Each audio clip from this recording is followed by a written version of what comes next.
प्यारे विद्यार्थियों, नमस्कार। आज की इस क्लास में हम पढ़ेंगे पृथ्वी की आंतरिक संरचना के बारे में।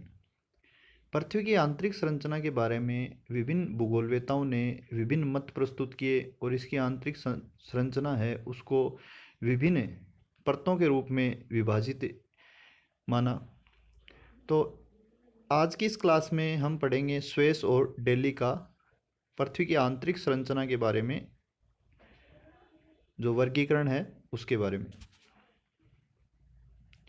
स्वेस के अनुसार पृथ्वी की ऊपरी परत तलछट यानी सेडिमेंट्स से निर्मित है।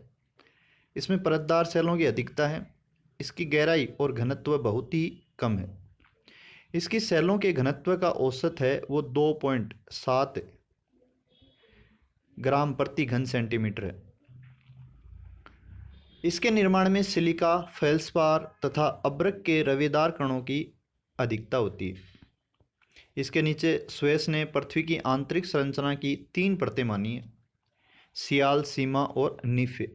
पहली परत है सियाल। इसकी विशिष्ट संरचना के कारण इस परत का नामकरण सियाल किया गया है। इसके निर्माण में सिलिका और एल्यूमिनियम जैसे तत्वों की अधिकता होती है, अतः इस परत को सियाल परत कहते हैं। इस परत में सेलों का जो घनत्व है 2.7 से 2.9 ग्राम प्रति घन सेंटीमीटर तक पाया जाता है। इस परत में ग्रेनाइट और नीस सेलों की प्रधानता होती है। इन सेलों में अम्लीय यानी एसिडिक अंश है वो ज़्यादा होता है। स्वेस के अनुसार महाद्वीपों का निर्माण इन्हीं सेलों से हुआ है, यानी जो भी महाद्वीप बने हैं उनमें सियाल की अहम भूमिका है। इस परत की गहराई 50 से 300 किलोमीटर तक आंकी गई।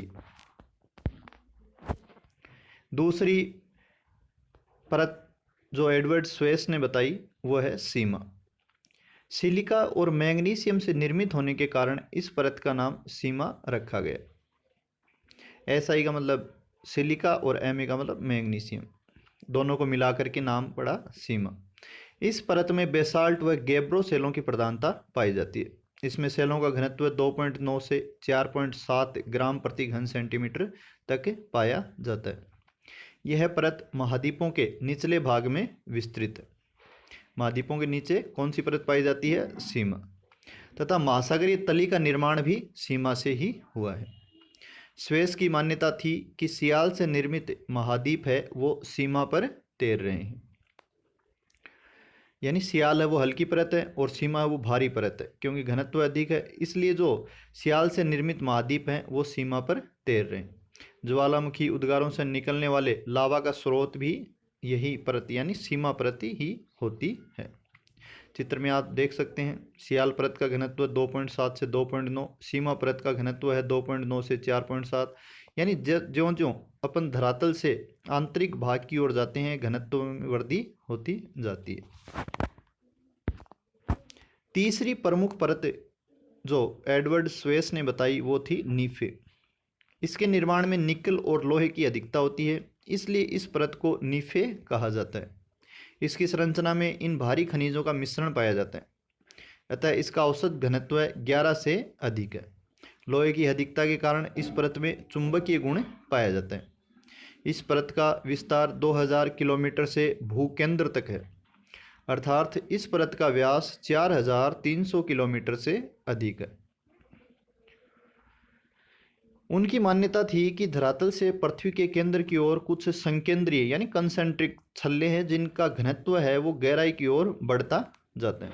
तो इस प्रकार से ये एडवर्ड स्वेस का पृथ्वी की आंतरिक संरचना के बारे में जो वर्गीकरण था वो आपने पढ़ा। अब पढ़ेंगे हम डेली ने जो पृथ्वी की आंतरिक संरचना के बारे में अपना मत प्रस्तुत किया उसके बारे में।